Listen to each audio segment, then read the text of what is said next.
Benedicite, tengan mucha paz. Soy el Padre Julio desde el Eremitorio Emaús de la Iglesia Antigua Diversidad Cristiana, la provincia anglicana de Cristo el Buen Pastor. Continuamos con los comentarios a la Filocalía. Hemos iniciado los comentarios a la obra atribuida a San Antonio el Grande, y estamos comentando las 170 sentencias que plantea Antonio, sentencias o advertencias. Hoy vamos a trabajar sobre las sentencias 25, 26 y 27. La sentencia 25 dice así: el que busca la vida virtuosa y ocupada por el amor de Dios debe abstenerse de estimarse a sí mismo y a toda gloria vacía y mentirosa, para aplicarse con buena disposición a esta vida y a una conveniente enmienda de su propio juicio. El intelecto estable y amante de Dios es un medio de ascensión hacia Dios y camino hacia Él. Bien, la vida virtuosa y ocupada en el amor por Dios. Ese es un tema bien interesante. Plantea el pseudo Antonio que hay que abstenerse de la estima a sí mismo. Esta es una enseñanza que es constante en los padres esicastas y en los padres monásticos. Y aquí tenemos un tema bien importante para pensar, para reflexionar, para comprender. Negarse a sí mismo, negar la estima de sí mismo, es contraria a la autoestima de la que tanto se ha hablado en el siglo XX y se habla en el siglo XXI, porque de hecho la autoestima es un elemento fundamental para que seamos seres felices. Entonces, por un lado tenemos a los padres que nos dicen cuidado, no hay que tenerse en estima, y a la ciencia que nos dice la autoestima es importante. Bien, tenemos que tener en cuenta que no son contrarias, tenemos que tener en cuenta que se complementan. La psicología, dependiendo de la corriente, hace diferentes definiciones, pero en general se la define como el conjunto de percepciones, pensamientos, evaluaciones, sentimientos y tendencias de comportamientos dirigidos hacia uno mismo, hacia nuestra manera de ser, hacia rasgos de nuestro cuerpo y nuestro carácter. Y plantea además que todo ser humano, sin excepción, por el mero hecho de serlo, es digno de recibir incondicional respeto de los demás y de sí mismo, y merece estimularse y que se le estimule. Bien, esta definición de la psicología realmente se enmarca dentro de los mandamientos del amor que nos plantea el Señor, ¿verdad? Somos imagen y semejanza de Dios, somos templo del Espíritu Santo, somos portadores de Dios.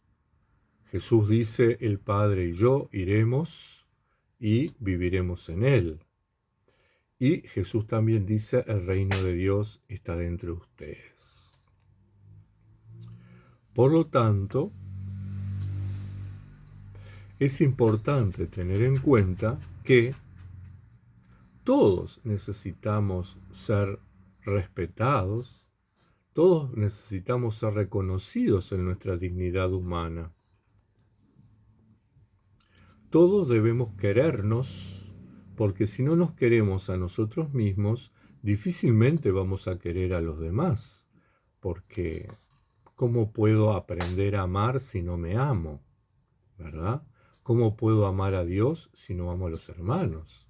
¿Cómo puedo amar a los hermanos si no me amo a mí? Ahora bien, es importante el amor en la justa medida. La falta de amor enferma. Hace unas décadas atrás, en el siglo XIX, siglo XX, existía una enfermedad en los niñitos recién nacidos que se llamaba marasmo, que era la falta de estímulo, la falta de afecto que tenía el niño por parte de sus progenitores, al punto que muchos terminaban internados por esa falta de estímulo, por esa falta de amor, y estaban con los ojos fijos mirando el techo sin ninguna reacción, ¿verdad? La falta de amor hace que se produzcan una cantidad de males en las relaciones humanas. Pero también el exceso de amor enferma. Cuando uno sobreprotege a un niño, termina generando un ser dependiente. Cuando uno sobreprotege a alguien, no le permite crecer, no le permite desarrollarse. Por lo tanto, el amor en la justa medida, el amor a uno mismo es importante. Porque si yo me amo poco, voy a terminar enfermándome, voy a terminar en una situación como la que hemos visto durante muchísimos siglos dentro del cristianismo, cuando se ponía el énfasis en que no había que cuidarse, no había que amarse, ¿verdad? Entonces la gente enfermaba del cuerpo, la gente enfermaba de la mente, la gente practicaba tremendas y terribles penitencias, ¿verdad?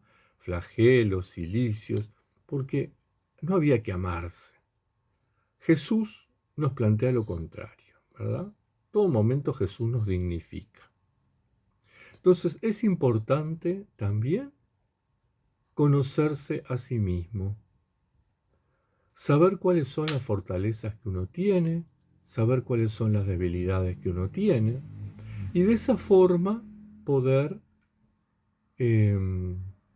vivir sanamente este querernos a nosotros mismos. Los padres nos advierten del exceso de amor a sí mismo, y eso es importante.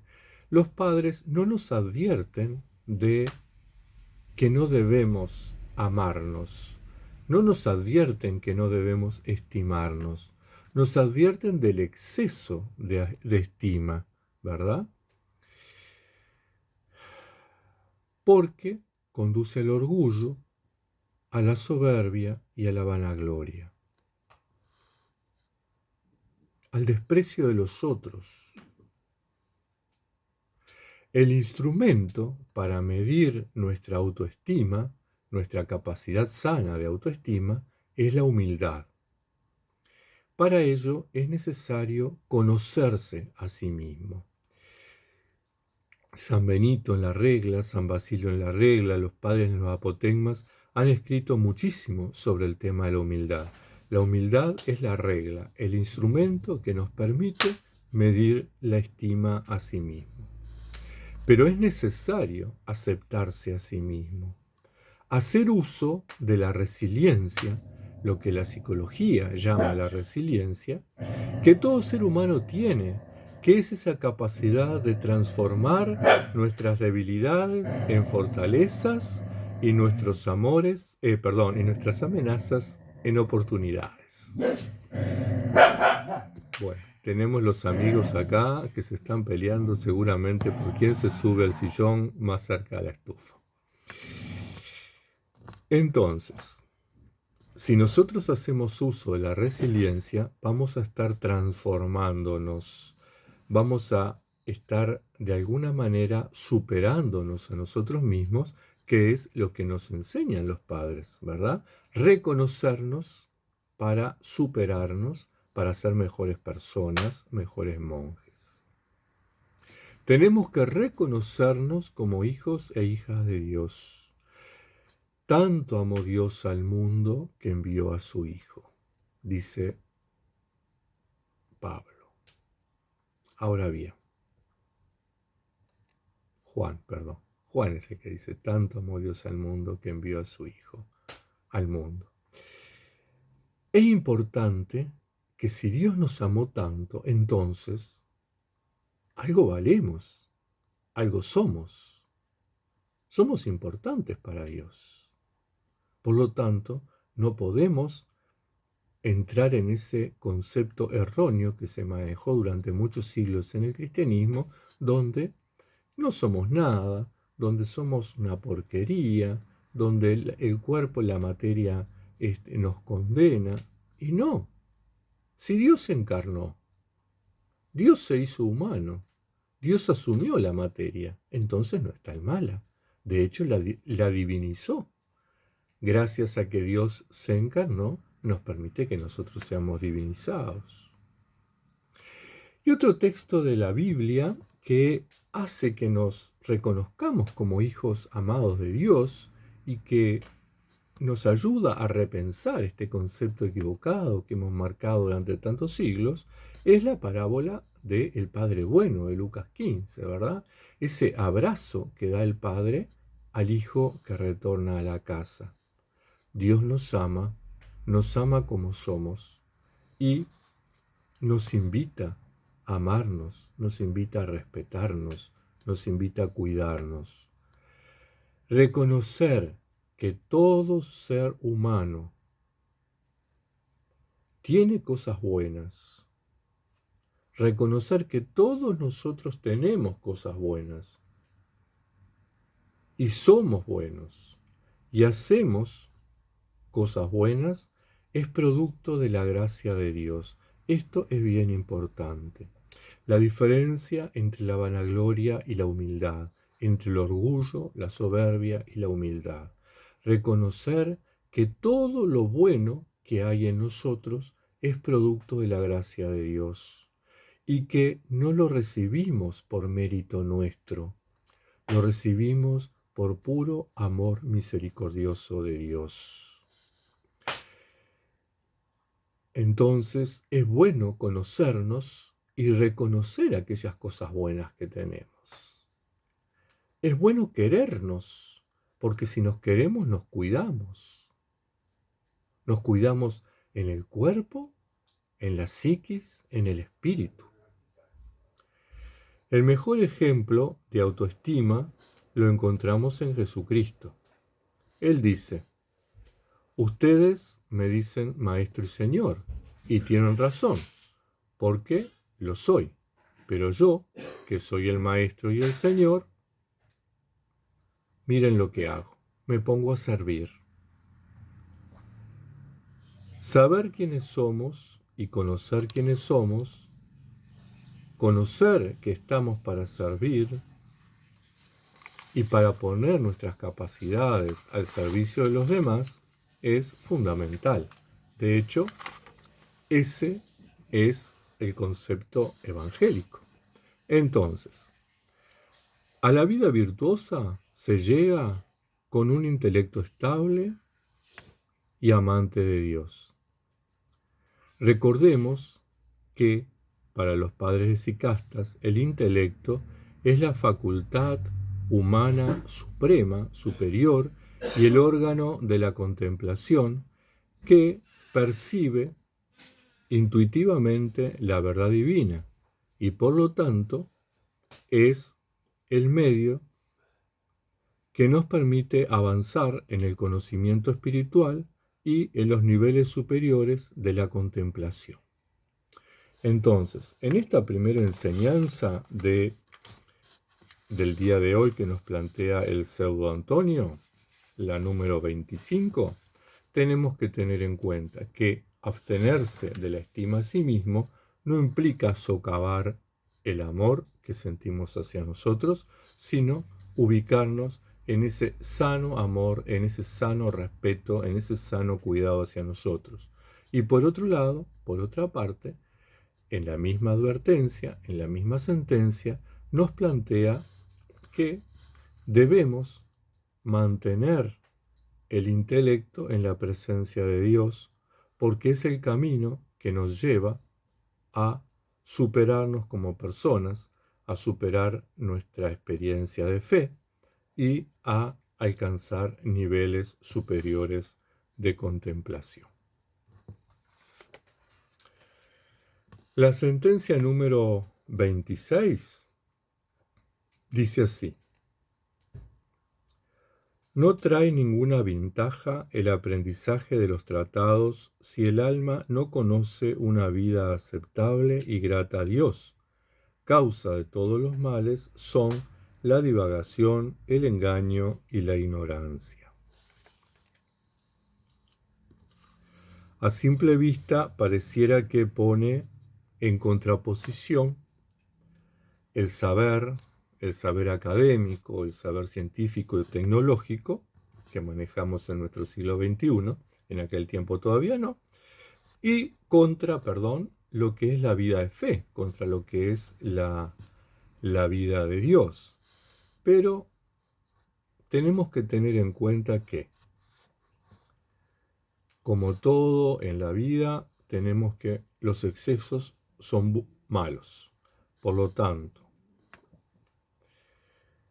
no está negando el pseudo Antonio que el aprendizaje de los tratados del alma, como el aprendizaje de los tratados sea contradictorio o sea dañino al alma. Lo que él está planteando es que hay que tener cuidado, porque mucho podremos saber de ciencia, mucho podremos saber de tecnología, mucho podremos saber de teología, mucho podremos conocer, pero lo importante es vivir de acuerdo al Evangelio. El mucho saber, si no lo usamos de acuerdo a los pensamientos, a los parámetros, a las propuestas, a las enseñanzas, a las reglas que nos propone el Evangelio, conducen a la divagación, conducen al engaño y conducen al desconocimiento de Dios.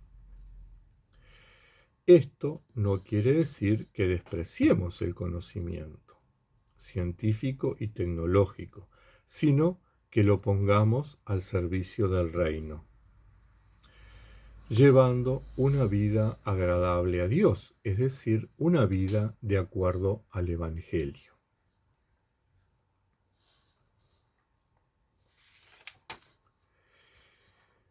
La sentencia número 27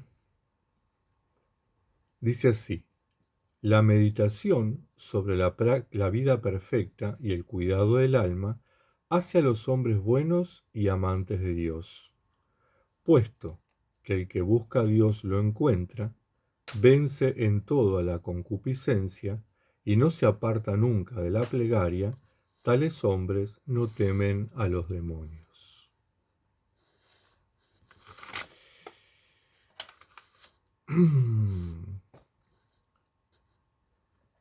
Pseudo Antonio nos plantea algunos puntos importantes. Cuando habla de la vida perfecta, está hablando de aquella que se ajusta a los valores del Evangelio, es decir, que es capaz de romper con aquellas cosas que consideramos como antivalores propuestas por la cultura o la sociedad, y vivir radicalmente, vivir confiadamente, vivir comprometidamente los valores del Evangelio. Cuando habla del cuidado del alma, está hablando de la vigilancia de los pensamientos, de los recuerdos, de los sentimientos y de los deseos. Está hablando de la práctica de la oración. Y yo recordaba, cuando pensaba el tema del cuidado del alma, recordaba el capítulo 4 de la regla de San Benito, donde habla sobre los instrumentos de las buenas obras. Un capítulo sumamente rico, sumamente interesante, aporta muchísimos elementos para este cuidado del alma, que se los recomiendo leerlo. El capítulo 4 de la regla de San Benito nos proporciona realmente todos los instrumentos para una vida de acuerdo al Evangelio. Prácticamente este capítulo es una regla de vida. Léanlo, se los recomiendo. Algún día vamos a comentarlos en alguno de los videos. Estos dos elementos, entonces, la vida perfecta y el cuidado del alma, nos transforman en personas buenas y en personas amantes de Dios. Y hay como una secuencia. Y tengan en cuenta esto, nos transforman en personas buenas y amantes de Dios. Y eso tenemos que reconocerlo, ¿verdad? Eso no hace a una sobreestima, sino a una estima, saber que yo soy bueno, yo amo a Dios, Dios me ama. Eso es importante, porque eso va a hacer que en ese vínculo de amor entre criatura-creador se produzca también el amor hacia afuera, ¿verdad? El amor de la criatura hacia las criaturas, hacia los otros seres humanos, hacia el reino animal, el reino vegetal. Es decir, que podamos vivir en una vida de armonía y de respeto, que de última es aquello que plantean los padres de Sicasta, cuando nos cuentan, nos narran que, por ejemplo, San Serafín de Sarov vivía armónicamente con un oso de estado salvaje, ¿verdad? O bueno, recordemos la vida de San Antonio Abad también, que vivía entre los animales salvajes y vivía en buen vínculo con ellos. Tenemos que tener en cuenta entonces que hay una secuencia. Por un lado, buscar a Dios. Quien busca a Dios lo encuentra. ¿Por qué? El propio Jesús dice en el Evangelio, buscad y encontraréis, llamad y se os abrirá, ¿verdad? Entonces, el que busca a Dios lo encuentra. Y el que encuentra a Dios vive en la presencia de Dios y por lo tanto es capaz de vencer todos los deseos de su corazón, es decir, lo que los padres llaman la concupiscencia, vencer aquellos deseos y sentimientos que son contrarios al Evangelio. Y quien vive de acuerdo a estos valores, ora constantemente. Dice el pseudo Antonio, y no se aparta nunca de la plegaria, la oración constante, tener presente a Dios. Y estos elementos entonces hacen que esta persona sea capaz de vivir sin miedo a las dificultades, a las pruebas, ¿verdad? A las tentaciones, lo que el pseudo Antonio llama los demonios. Esta persona es capaz de superar los distintos obstáculos, no por capacidad propia, sino por gracia de Dios. Hermanas, hermanos, hasta un próximo encuentro, que la Madre de Dios les cuide, les proteja y les bendiga.